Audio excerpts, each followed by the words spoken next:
That may be the greatest catch I've ever seen in my life. Okay, we're going to go through and we are going to be talking about every waiver wire option that you have in week 10. Usually we split this down and we talk about some running backs. And then in another video, we'll talk about wide receivers, quarterbacks, tight ends. Honestly, we're just going to cover it all here. I think that we can make this an in-depth video to cover every single need that you have. But you know what we have to do right beforehand? We have to go over to our last video so I can grab a couple comments to give away Fantasy Flock Network hats with. And yeah, let's just grab this first one from Michael, who says Darnell Mooney or Khalil Herbert in the flex. Need 17 points, also need a hat. Well, you just got a hat, my friend. And I'd say if we need 17 points, assuming that David Montgomery is going to be good to go, I think Darnell Mooney would actually be the better play. And then Jack says, was this good trade? We're not going to read all that. You win a Fantasy Flock Network hat. Nonetheless, if you win that Flock Network hat, just make sure you send me your physical address ASAP through my email in the description of the video. That way I can get that out to you. And also, I mean, you can always just go and purchase a Fantasy Flock Network hat on Patreon, where at the same time you get our rest of season rankings, you get our dynasty rankings, you get a podcast breaking down your own fantasy team when you decide to join Patreon. So of course you can go get your Fantasy Flock Network hat guaranteed. That way, if you want to roll the dice, if you want to just go down there, drop a like, leave a comment, and subscribe to the channel, you enter in to win a Fantasy Flock Network hat that way. And yeah, we just passed 60,000 subscribers on this channel. So thank you so much for everybody who's gone down there and dropped a like and shown support along the way. And yeah, let's go through. Let's pull up our first waiver wire running back. Now, this is going to be a running back that is currently dealing with an injury. So very rarely am I telling you to go and pick up a running back that's currently injured, but I think this could make some sense. And also, I will give you a disclaimer that this is a running back that has been on our waiver wire videos before. Essentially, every time he flashes something, I'm like, oh, can we pick him up? And then sometimes we're having to just drop him a week later. Now, Ramondre Stevenson, I think, could be an intriguing pickup because you actually had, and I'm not going to be focusing in on the end of the game, but in the first half, when you had both Stevenson and Damian Harris good to go in New England, I don't want to say this was a 50-50 split, but it was damn close to it. I mean, with Ramondre Stevenson, this was a running back that, I mean, with only 17 snaps played, right? So he only plays 17 snaps. He actually runs 7 routes out of the backfield here. He has 2 targets as well. So this is kind of what we talked about with Ramondre Stevenson coming into the season. And this is what we talked about for his end of season upside, is the fact that he is a running back that's a little bit different than Damian Harris, a little bit different than James White, who is now Brandon Bolden, where he doesn't necessarily just fit into one role and one role only in this offense. It's not that he's a first and second down grinder running back or he's a third down passing running back. He's more so the Rex Burkhead of this New England Patriots offense, where he can do a little bit of everything. And that's why you're naturally assuming that with this type of running back profile, the ceiling may be a little bit higher than what we have with some of the other options in this offense. Now, I'll say, of course, it's not great to see that he's dealing with his own head injury, and you're going to have to just read the reports. If you're watching this video on a Tuesday, maybe we get some clarity that Stevenson's going to be out for a couple of weeks. Harris will be back the following week. Then, of course, you're not picking up Ramondre Stevenson. But if we go through and we get some positive buzz about Stevenson maybe being good to go in week 11, Damian Harris is going to be out a couple of weeks here, Ramondre Stevenson would all of a sudden become a very intriguing play at the running back position, because Brandon Bolden is never going to be a running back that is out here just getting a ton of carries between the tackles. I mean, if you're looking at Brandon Bolden, I know that his carries this past week may make you want to assume that's going to be the case, but in reality, this is a running back that was just thrown into that role at the end of the game when both Stevenson and Damian Harris exited. Now, this is a running back that does have okay size. I'm honestly kind of surprised to see that he's 5'11", 250 pounds, 32 years old. Not really too impressed by him. I will say, we had him on a waiver wire video, I believe 2 weeks ago with Brandon Bolden, definitely in a PPR format. This is a running back that I hope is on all your rosters. Not really highlighting him here because we've already discussed picking him up. We haven't talked about dropping him since because he's clearly just the James White of this New England Patriots offense.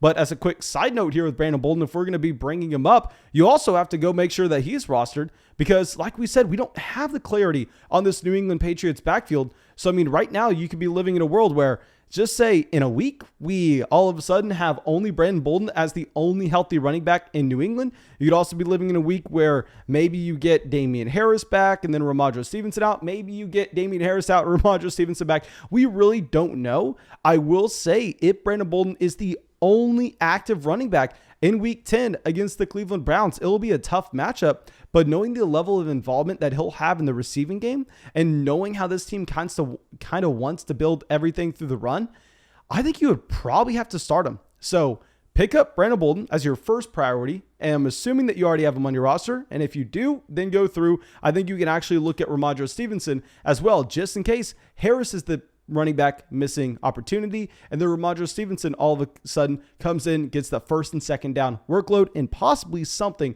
on third down. Now let's go over to our next running back here. Let's go over to Jordan Howard.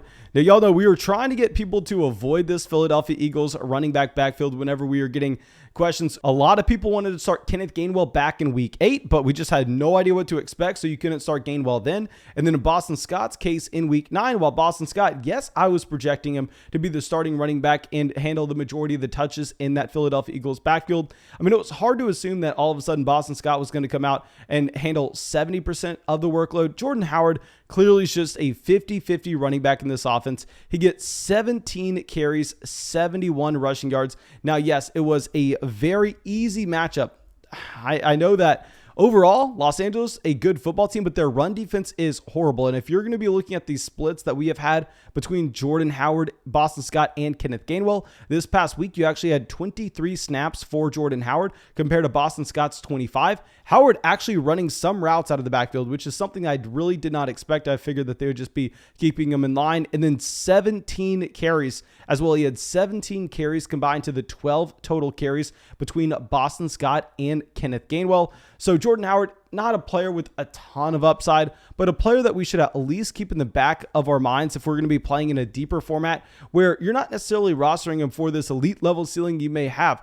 But I mean, it's more so, okay, well, do we need a spot start? Am I looking at a week where we're potentially missing out from Damian Harrison and I'm playing in a 14-team format, so Brandon Bolden's already picked up? There, I think you actually can pivot over to Jordan Howard. Now, our next running back will be someone that, honestly, I just want to say, how the hell is this happening? What is going on here? Devonta Freeman coming out with the third straight week where he's scoring a touchdown. This time it's in the receiving portion of the game. And this time he gets a season high in carries at 13 carries, 79 rushing yards. We always know with Freeman, this is going to be a running back that has some level of involvement in the receiving game, regardless of if Latavius Murray is going to be healthy or not. Now, what you really like to see with Freeman, if we're just talking about picking up and putting someone in as a plug and play guy, he's going up against the Miami Dolphins in week 10. If you were ever going to be making a bet on a player, it's probably someone that's going to be going up against the Miami Dolphins, just knowing that this should be a game that the Baltimore Ravens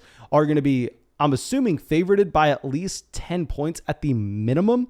So this should be a contest that they're looking to run the ball consistently in the second half, mainly with Freeman, based on what the splits have been between Freeman, Le'Veon Bell, and Tyson Williams. You actually had, it's crazy to see this, but 98 potential snaps in Baltimore, considering they went to overtime.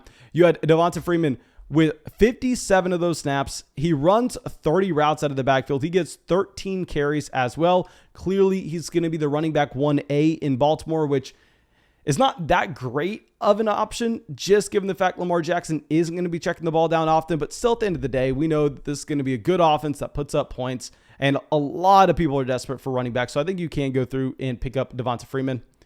Now, our last running back, I just have to give him some credit and say if you did not pick him up last week, I mean, fix your life. Carlos Hyde.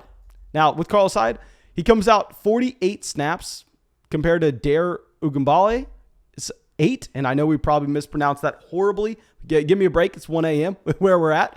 And then here with Carlos Hyde, one thing that's kind of surprising is the fact that they just fed Hyde over and over and over again. Now, yes, this was a game that Trevor Lawrence got hurt. Yes, that's going to be something that we definitely need to monitor. And on top of this, I mean, it was a close game against the Buffalo Bills, which wasn't something that you were expecting coming into the week. But at the end of the day, we don't really know whenever we're going to be getting back James Robinson. Keep in mind, this team really doesn't have any incentive to be bringing back Robinson too early, just because with James Robinson, I mean, what is he coming back to? He's coming back to a team with 2 wins now. And oh my God, are they really making that push? Do they really need the 3rd win? They don't. Now it's going to be a tough couple matchups against the Colts and the 49ers over the next 2 weeks. But if this Jacksonville Jaguars offense can get into the red zone at all, we know that Carlos Hyde would be the running back that has the role inside the 20-yard line. So while he's not a running back that's getting a lot of involvement in the receiving game, he is going to be someone that could have that touchdown upside if he is just getting in that area of the football field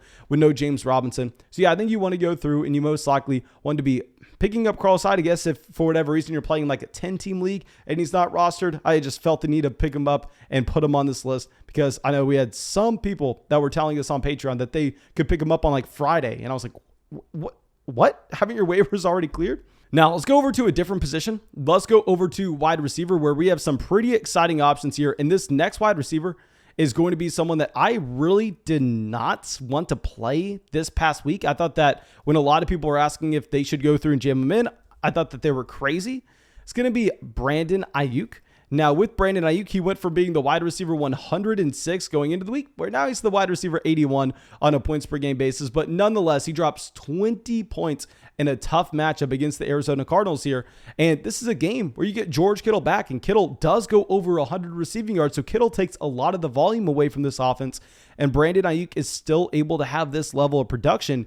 And he comes out and he has, pretty much the best game of his season across the board. He has the most receptions, the most receiving yards. He scores his 2nd touchdown of the season, and he has the most targets, which we know we want to be chasing that volume. And a lot of people are getting excited about Brandon Ayuk because back in week 8, if you look at the underlying metrics with what you had with his routes run and the amount of snaps that he was playing in this offense, it was the best of the season. And yeah, now that we're actually seeing that, you look at the snaps this week. Now keep in mind, Deebo Samuel, yes, not 100% healthy, but Brandon Ayuk played 55 out of 59 snaps available.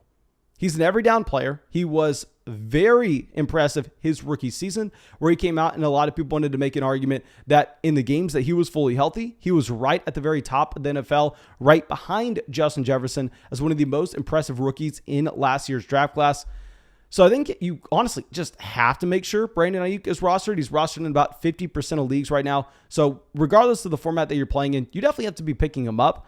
And a reference of if I think we can go through and jam him in this next week, he will be going up against the Los Angeles Rams.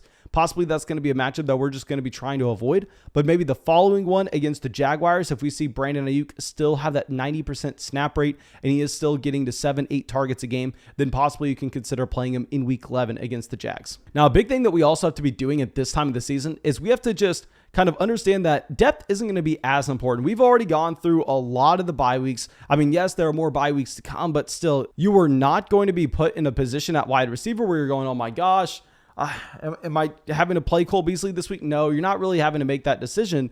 So with that being said, you kind of want to be chasing that long-term upside. We have to be asking ourselves when we pick up a player, is this someone at the wide receiver position that I can actually see getting into the starting lineup by the time we get to the fantasy football playoffs? Or is this someone that we just can only play over the next 2 weeks? And I'll say at running back, finding someone that you can play over the next 2 weeks with all the injuries that we have had at the position, completely fine. Wide receiver is just a little bit of a different call here. And I think this next wide receiver, he's made our waiver wire wide receiver video 3 weeks in a row. I think we got to go Rashad Bateman. Now, yes, with these numbers that we're going to look at with Rashad Bateman, they are definitely skewed because this game went to overtime. And as we said, there were about 100 snaps for this Baltimore Ravens offense, which is crazy to look at. But with Bateman, he comes out and he actually runs 43 routes compared to Hollywood Brown's 50. They're neck and neck right there. He's clearly the wide receiver 1B to Hollywood Brown's wide receiver 1A. He gets 8 targets in this offense as well. He has implemented himself already, just 3 weeks removed from that, coming back from that groin injury. It's just Mark Andrews, 9 targets, Marquise Brown, 11, and Rashad Bateman with 8. They're all clearly in that same range. And with Hollywood Brown, this was the player that had the prospect profile coming out of college where you kind of liked every box that he checked. He came out at an early age. He was dominant in college at an early age. He had prototypical size. He got first-round draft capital. So Bateman, he checks every single box. I will say I want to be a little bit worried when we get Sammy Watkins back potentially next week, that Sammy Watkins is going to be taking away a volume in this offense. I mean, that could be something that changes the calculations here a little bit on what we would have with players like Rashad Bateman and Hollywood Brown. But for now, Bateman, clearly someone that you have to go through and you just have to pick him up. Now let's go over to our next wide receiver here. And this is going to be someone in that same mold. And you know how excited we are for him.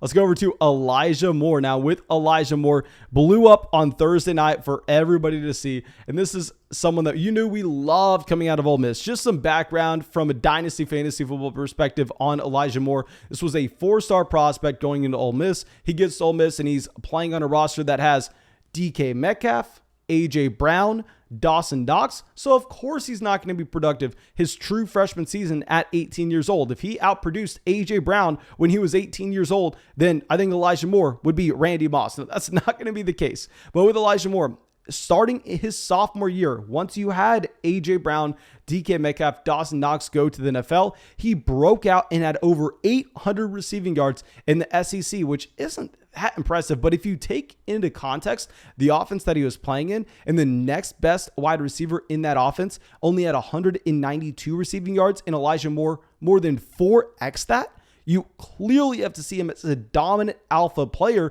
And then the following year after that, Elijah Moore came out and he averaged over 150 receiving yards in the SEC at 20 years old. Then he gets drafted in the top 40 picks by the New York Jets. I mean, he is a great slot wide receiver. I mean, we liked him a lot more than Kadarius Toney coming into the draft as well as coming into the season. I think that you have to go through, you have to at least just admit that he does have that league-breaking upside at the very end of the season. Now, I will say there are a couple problems. A, the offense. Obviously, this is going to be one of the worst offenses in the NFL. I mean, once we get Zach Wilson back, I think you honestly have to be maybe a little less excited for the offense. And also, this past week, if we're going to be looking at the opportunity that he had, yes, he came out. He had 8 targets. He had 7 receptions, 84 receiving yards, and 2 touchdowns. This production mainly fueled off that touchdown efficiency, and at the same time, no Corey Davis in this offense. I still think that Corey Davis is going to be seeing the majority of the targets here, which of course you have to be lowering your expectations with Elijah Moore going forward because of that. But nonetheless, if the price is just a waiver wire acquisition, that means 100% you need to go through and pick up Elijah Moore. Now, our next wide receiver is going to be someone that I'm purposefully including at the end of this list because I think he is less appealing than every one of these other options. Donovan Peoples-Jones. Now, I know a lot of people are going to be looking at Donovan Peoples-Jones, calling him their number one pickup. I don't get it. I don't get it. Like we said coming into the week, we want to be avoiding everybody that we can in this Cleveland Browns passing offense. I mean, with Donovan Peoples-Jones, yes, he's big. Yes, he's athletic. If y'all don't know who he is, he was the number one high school recruit coming out of that 2017 draft class. Goes to Michigan, does literally nothing, goes to the combine, then all of a sudden everybody's like, oh crap. I mean, this is from a dynasty fantasy football context, of course, but that offseason everybody's like, oh my God, is Donovan Peoples-Jones going to be something? Because he puts up just some crazy measurables that 2020 NFL combine.